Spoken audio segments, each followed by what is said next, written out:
MorristownGreen.com. I'll make this as brief as possible. I'm sure you've all read as many articles as you humanly possibly can on the hurricane that took place last week. But first, let me publicly wish Councilwoman Michelle Harris King a happy birthday.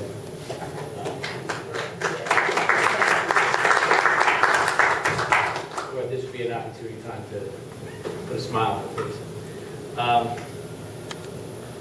As we all continue to dry out from Hurricane Irene, at least as far as this administration's first look at a hurricane or tropical storm as it was downgraded to, it was of historic proportion for this part of New Jersey.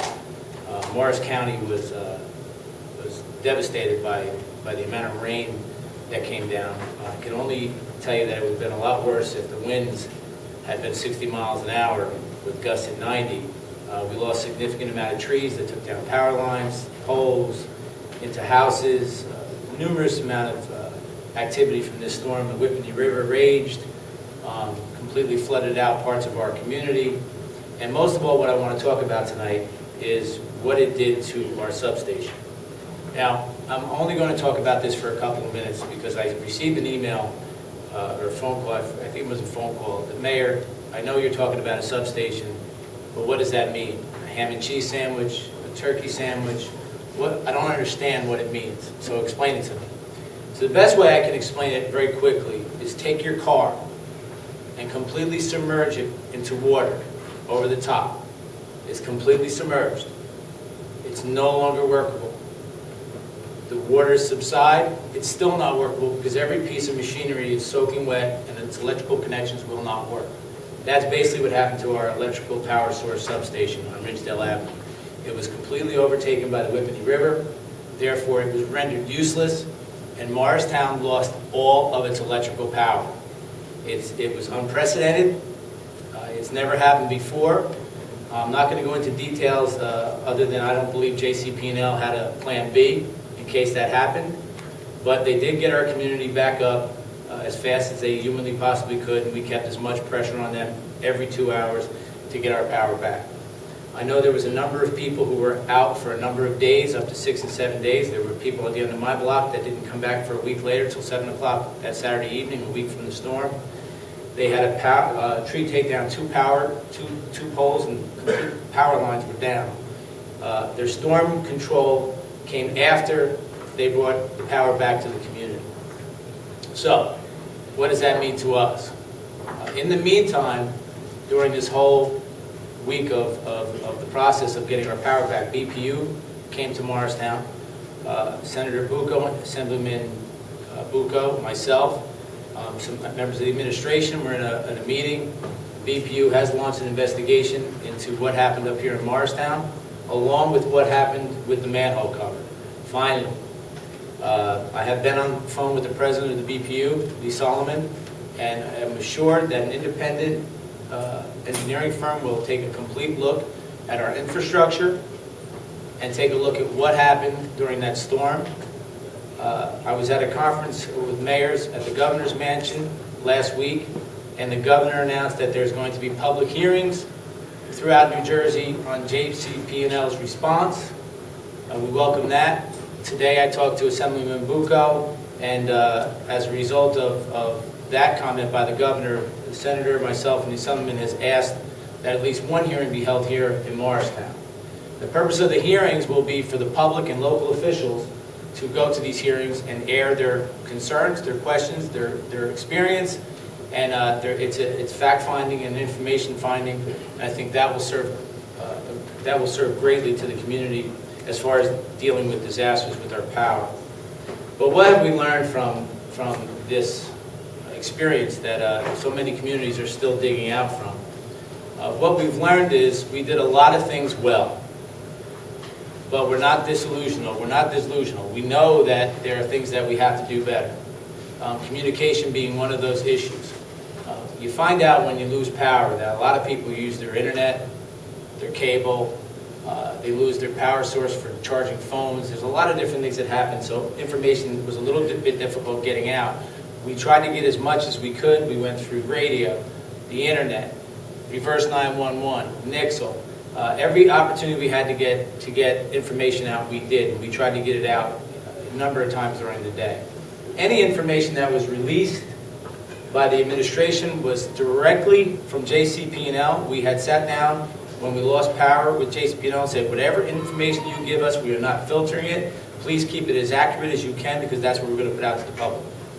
So saying that, I know there were a lot of residents that had to go days without power. We appreciate the patience. I know it was a difficult time, but there's a learning experience in this. And I don't think this is going to be the last disaster that the Northeast and Northwest of New Jersey is going to have to deal with.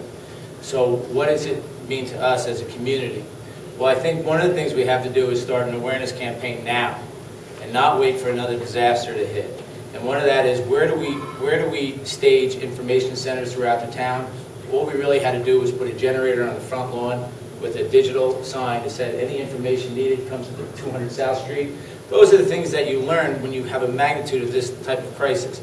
This was not something that I think any mayor before me or anybody hopefully after me will have to deal with. But we've learned a lot. The Morristown Police Department, the DPW, the firefighters, health, housing, everybody was on board working in shifts. It was construction, everybody. It was truly an amazing feat that a number of people from the Office of Emergency Management, Steve Serenelli, Frank Soma, Lieutenant Darnell Richardson, and a number of other people, the Chief of Police, Captain Uvataccio, everybody pitched in, council members. It was something to see how hard everybody worked for this community. Although at times it may have been frustrating for many to have no power, I can only tell you that at this conference of mayors, when I spoke to some mayors who were gravely affected with loss of life in their community, loss of complete homes, businesses, homes that people will never go back into because they've been tagged by the federal government as uninhabitable. I got a phone call a few days after the storm from Warren County, from a family member who was evacuated because of mudslides. A home in his neighborhood was taken out by a mudslide. So this is something I think that New Jersey has not had a lot of experience dealing with up here in the north, but we sure will be prepared for the next one. I just want to publicly thank the residents for their patience, and I know it's a difficult time. There was a lot of people upset, but there were a lot of people who got power back in stages earlier than others, but we did the best we could. I think we did a very good job. I'm proud of the OEM office. I'm proud of all the workers in this town hall for what they did, the administration.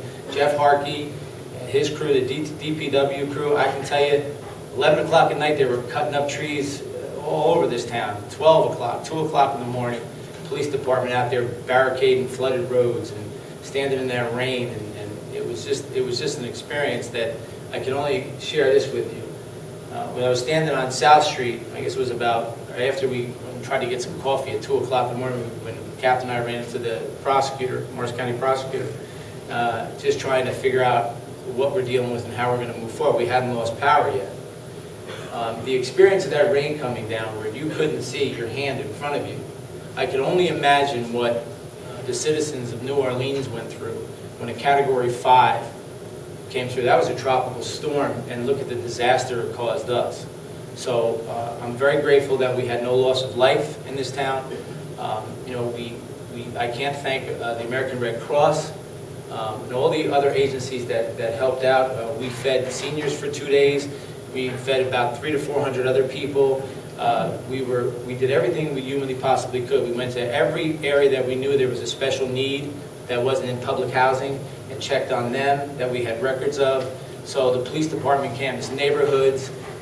It was just a full-out effort from this community for the workers that you pay your taxes to employ. And I must tell you, as the mayor of this community, they did an absolutely outstanding job. And I am very proud to be the mayor of the workers of the town of Morristown. And again, we will work on being better prepared. And I think along with the council, the administration, and our OEM office, which we have a great OEM team, we will put together an awareness campaign and start educating more of the public on how to prepare for hurricanes, how to prepare for, listen, we had an earthquake a couple of weeks ago, right? Everybody experienced that earthquake? You know, I was in Newark at the time at the Prudential Center, and that building was rocking. So, you know, natural disasters are natural disasters. And to see that river rage like that, and to see the devastation that water can cause, and how many pump outs, the fire department, the chief is sitting over there, how many pump outs they were doing. The next day, the church flooded down Colin Center, seeing the firemen down there pumping out water out of the church. It was a very, very devastating tropical storm. And I just wanted to publicly thank everybody and thank the public for being patient. And I know there's still probably some upset people out there, the businesses and the community. But I can only tell you that as far as the administration and the governing body and the workers, we did everything we humanly possibly could to get your power back as fast as we could by keeping as much pressure on JCP&L as humanly possible. John Anderson, who I had to deal with every 2 hours, if you saw the press conference with the president of JCP&L, I was in his hip pocket, and he wasn't. I wasn't letting him go. So we were constantly going back and forth, trying to get them to move as fast as they could. And I only bring this up again before I sit down, because I know the councilman wants to go celebrate. Councilman wants to celebrate a birthday. Is that losing a substation, losing your electrical main power supply for the community was something no one prepared for. We would have never prepared for that at a local level. And from the reaction of what took place, I don't believe JCP&L had a plan B if they lost the substation. And like I said, the water just completely encompassed that substation and took it out. We are being supplied, all of Morristown, by outside sources for electric.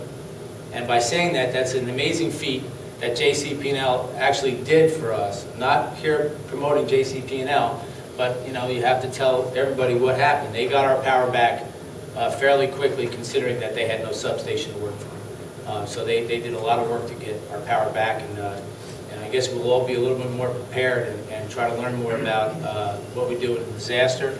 And one of the things I'll echo before I sit down is what the chief of police told me early on that night when this storm started. He sat me down, he said, "Mayor, we're on our own. Don't expect resources from other communities. Every community is going to be out for working for themselves. They're not going to be out of shared services." So we took that to heart, and we were prepared, and I think we did a very, very good job. I'm very proud of what our community, our workers did for our community. So thank you for letting me take this time and express that. Thank you. Thank you, Mayor.